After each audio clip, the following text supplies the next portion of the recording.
I'm not saying we should be one-sided about this and be like, oh, GMOs are good. Oh, big corporations are good. I'm not saying that. But when it comes to objective advances in the forces of production and technology, especially things that are anti-corporate, like AI, we need to have a proletarian line, not a petty bourgeois line.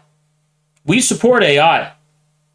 I don't care how many artists it's going to bankrupt. All of those artists can fuck off. I don't have sympathy with them. We support advances in the productive forces. The problem we have with corporations is not that they are too modern or too advanced as far as the productive forces are concerned. The problem we have with corporations is that they stagnate the productive forces. We are the accelerationists who want to accelerate the productive forces. The problem we have with big tech in Silicon Valley, this is the Leninist position. Lenin's democratic petty bourgeoisie is an incipient class. It's not a class of the past, it's an incipient class. It's basically like this, like big capital is stagnating the productive forces, and there's these new emerging decentralized democratic petty bourgeoisie which represents these new paradigms, new technologies, new methods of the productive forces that are fighting against the big capital. That's what we support. We don't support reactionary classes. We don't support the reactionary classes. We support incipient, revolutionary classes. But people have gotten this confused. See, for example, like in the Iranian Revolution, you may think this is a class of backward people, but the archeomodern dialectic actually shows us these are the people that represent the future. These backward people with their backward cultural ways, it's their encounter with modernity that will surpass the Shah and his gay Western modernity. That's a more advanced modernity. That's why Iran, the Islamic Republic of Iran, is producing drones for Russia. Russia's buying drones from Iran now. Because those motherfuckers are advanced technologically relative to others. Soon the Taliban will be fucking producing AI killer bots. Who knows? But that is the beauty of the archeo-modern dialectic. It's called archeo-modernity. I got that from Dugan, who got it from some right-winger. But I like the term. Because Soviet Union was archeo-modern, right? We're not reactionaries.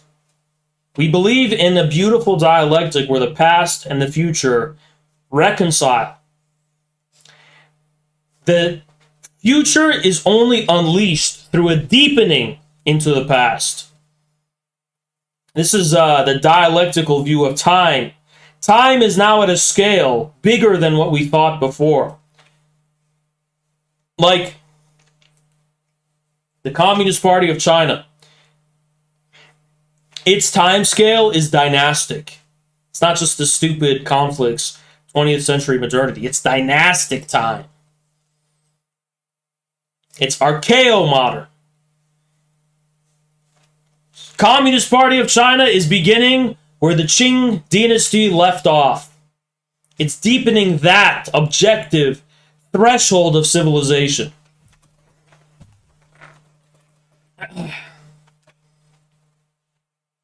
So, this is also why we support the MAGA people in the countryside.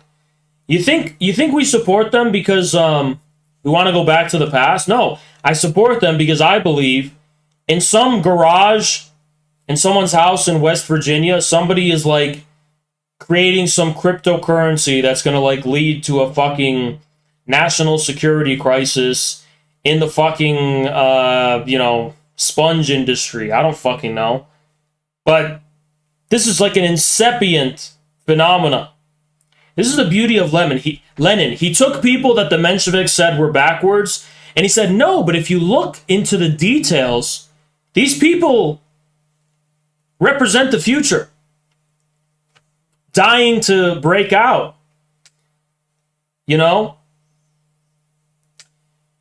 Like, these people have a germ of progress in them relative to the big cap. That's what Leninism did for Marxism. See, in traditional Marxism, that was never the case. Traditional Marxism was linear. But Lenin is the one who said, no, you want progress? Go to the backward country. That's where the progress is. It's a very paradoxical outlook, right? But it's dialectical. That's what Leninism did for Marxism. It's like,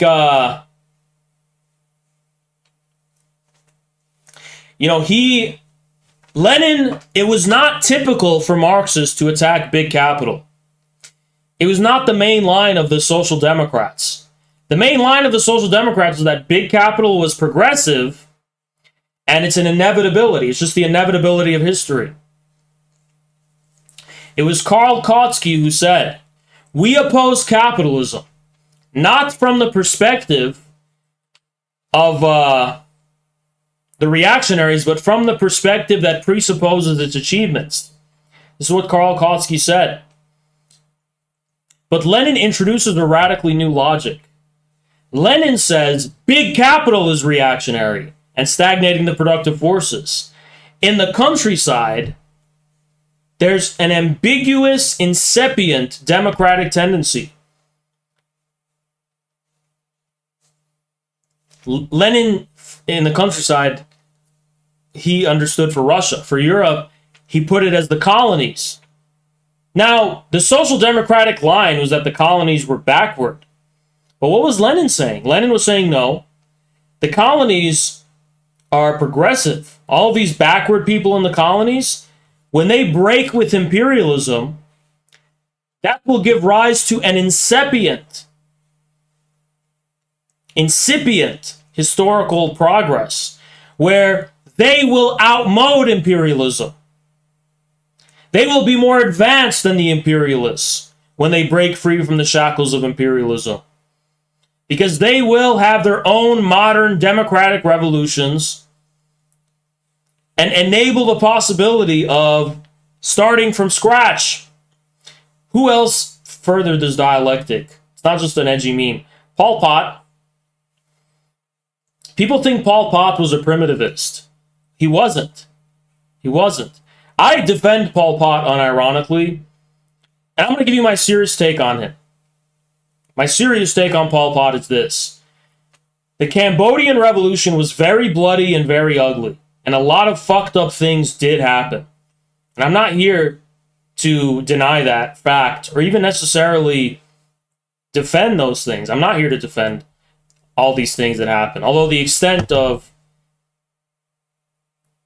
that's a matter of debate. But yeah, a lot of bad things happened. Don't get me wrong. There were, definitely excesses. Might have been the most excesses in the history of communist revolutions. Which is why I consider Pol Pot's Cambodian Revolution to be intermediary between Mao and Khomeini.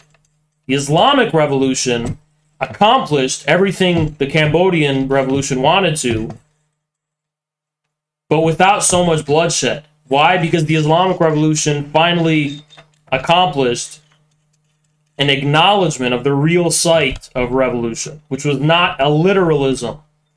The problem with the Cambodian Revolution was the same as the problem of the Chinese and Russian revolutions. They were too materialistic in the classically modern sense. Khomeini's revolution in Iran was materialist. He won't agree with it. The mullahs won't agree with it, but I'm saying it anyway. It was materialist in the nuclear sense, in the atomic age sense. Not materialist according to the classical modern sense. Meaning, those revolutions were often too literal. You don't literally need to kill the landlords. Class struggle doesn't literally need to take the form of taking a gun and literally shooting the bourgeoisie. Sure, you can, not only can you expropriate them, you can even create the conditions that render such an expropriation superfluous, right? you can outmode them as a class in a sense. This is what Iran did to the comprador class under the Shah in many ways. But anyway, yeah, this is the angelic materialism I talk about. But in the case of Pol Pot and the Cambodian Revolution, the same Leninist dialectic is there. A lot of people think he's a primitivist. He's not a primitivist. Pol Pot's idea was that we need to evacuate the cities, not because we're against modern industry, but because we need to set it on a completely fresh basis. We will all go to the countryside, turbocharge Cambodia's agriculture, and then from that foundation, we will industrialize. So it's literally the logic of Leninist anti-imperialism. We will evacuate our countries from colonialism, and then from scratch, we will modernize, and thereby enable the possibility of a communist or socialist path of development, even though it's not necessarily the case. So Pol Pot said the same thing. We will evacuate the cities, go to the countryside from scratch, create the requisites of modern industry, and thereby enable the possibility of a non-capitalist path of development. So that was the Cambodian Revolution. More advanced than Chinese, but less advanced than Iranian. It's an intermediary stage between China and Iran, was Cambodia. And I think that's why it was the most violent. I think it was the most violent and possibly the most ugly of all the communist revolutions, because it intensified the grounding of these revolutions in the era of classical modernity. The Iranian Revolution, I think, was more kind of cybernetic age, information age. It was more ethereal, kind of angelic materialist. Now, what do I mean by this? I mean, Iranian Revolution was not about, oh, we need to literally shoot, we need to create a very strict friend-enemy distinction and just shoot everybody who's the enemy, right? Iranian Revolution was more like, there's an inner jihad. The enemy is within us spiritually. It's like, think of the Chinese Cultural Revolution. The Chinese Cultural Revolution, Red Guards are going about, oh, are you the class enemy? Are you the class enemy? Is this the class enemy? They don't, and it's just an imposition of the friend-enemy distinction. So it's the outer jihad. So the Cambodian Revolution was that to the max. In the Cambodian Revolution, the party was decentralized so much that local leaders and commanders would just arbitrarily shoot people. I mean, everyone was shooting everybody. It was just suspicion, paranoia. Are you the enemy? Are this the enemy? Khomeini's revolution transposes the revolution in recognizing the proper place of the inner jihad, instead of transposing the inner jihad to the outer jihad in the form of paranoia and extreme violence. It was more like, no, there's an inner jihad. We are struggling with the Western modernity. It's like if Khomeini was explicitly a communist, he wasn't educated enough to be one. But if he was, he would have said, the class struggle is within. We must fight the bourgeoisie within our own hearts, is what he would have said, probably, right? Where would I place the Bolivarian Revolution? Probably a step ahead of the Iranian. Possibly. I mean, on a spiritual level, it's not, but on a tactical level of like the method of revolution, I think it is. I think the Bolivarian Revolution is such a cool model because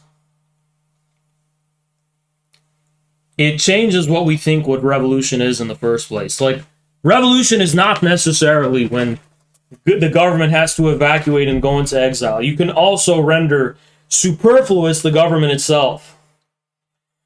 So, the most modern, so I mean, maybe South Africa's EFF. Or maybe it's still Iran. I don't know. Not dogmatic about it. I just am giving you the conceptual tools with which to investigate this question yourself. You ask me, Africa's next. I think the Islamic revolutions were really about Africa. It's the transition to Africa, right? I think Africa is the next revolution. The next revolution will be the Weltgeist, the Hegelian world spirit, is moving from Asia to Africa next. This is what I believe. The next world historical event will be the African revolutions. All of these retards, racists, you know, Alexander Dugin, he just released a Twitter post praising Kemi Seba and the Pan-African nationalists. And all the Wignats got their panties in them. Oh, it's anti-white. Oh, those Africans are all stupid. All those Africans. Look how bad Africa is. Look how bad fucking China was. And now that China is one of the most advanced countries on earth, they're like, I always knew Asians had high IQ. I always saw Asians as advanced. No, you fucking didn't. If someone would have told you in the year 1950 that the Chinaman is going to be the most advanced civilization on earth, you would have laughed in their fucking faces. Just like how you laugh in the faces of those who tell you that the next revolution will be African. They laugh at the idea now, just like they laughed at the prospect of the Asians being the next ones. They make it sing, oh, the black Africans, they're so low IQ and subhuman. No, you're just an illiterate fucking retard. You're devoid of Hegelian appreciation of Hegelian Geist. You are just a fucking retard, prejudiced idiot. You don't understand anything about the world.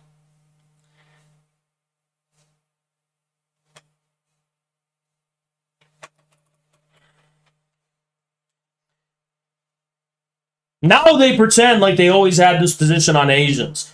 I always thought that the Chinese were scientifically and technologically advanced. No, you fucking didn't. Because in 1950, it wasn't that different from Africa. China was a really backward place. They were eating rice. They were starving. There was just not much going on. Not a whole lot going for the Chinese. Not a whole lot going for them. In 1950. You know? And then look at them now. So if you don't understand how people have potentials that are not represented by where they are now, I don't know what to tell you. Also, it's so stupid because they don't even know what they're talking about half the time. They'll go and like look at what's going on in these brutal African civil wars and like, oh, this is what these people are capable of. They're just backwards. Or they'll find some indigenous people within Africa who live a hunter-gatherer lifestyle and think this represents major African civilizations. Just fucking retards all around. These people have no distinction between the Nigerians, the West Africans, the Central and Southern Africans, the East Africans. They have no distinction between any of that. It's all the same to them. Well, the next revolution will be African. That's what I believed. That's what I believe.